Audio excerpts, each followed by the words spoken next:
Kabul. The TV studio was full of young men in their mid-20s, most wearing trim beards, stylish haircuts, and jeans, the uniform of Afghanistan's new generation.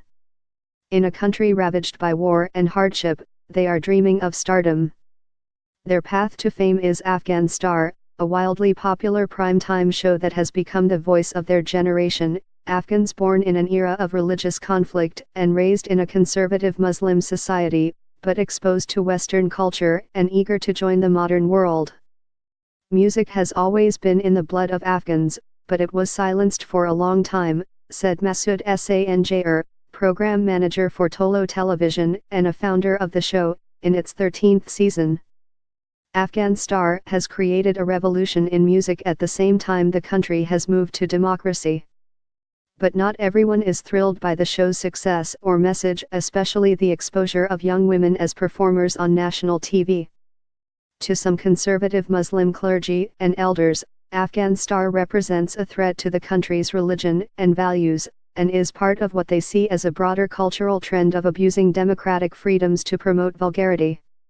In the past month, public protests against the show have been held in Kabul and Herat, a large city near the border with Iran.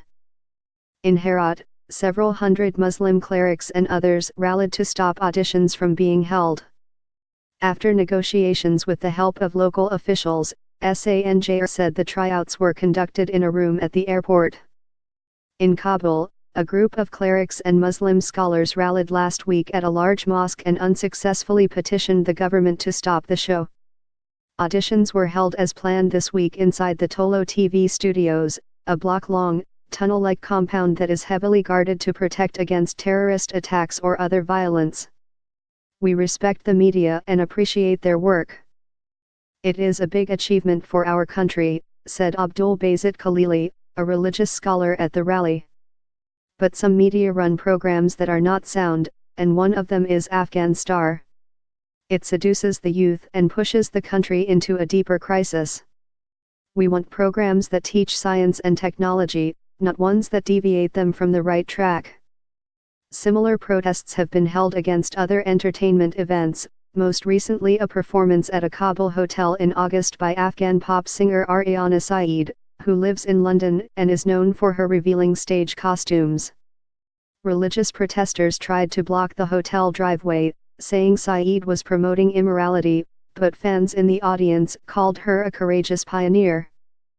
Such incidents are part of a cultural conflict that is playing out across this traditional Muslim country as it bursts into the 21st century after decades of war and isolation. Much of the tension surrounds gender mingling, which is forbidden in Afghan society. Parents try to prevent their daughters from talking to boys on cell phones, young men download European porn, and elopement is becoming more common. Afghan television has become a lightning rod for attack, with denunciations of female newscasters wearing scarves that fail to cover all their hair, and of foreign soap operas and movies that depict women in alluring dress, performing sensual dances, or entangled in illicit affairs. Tolo has been at the forefront of such controversy, and it has been a target for terrorist violence.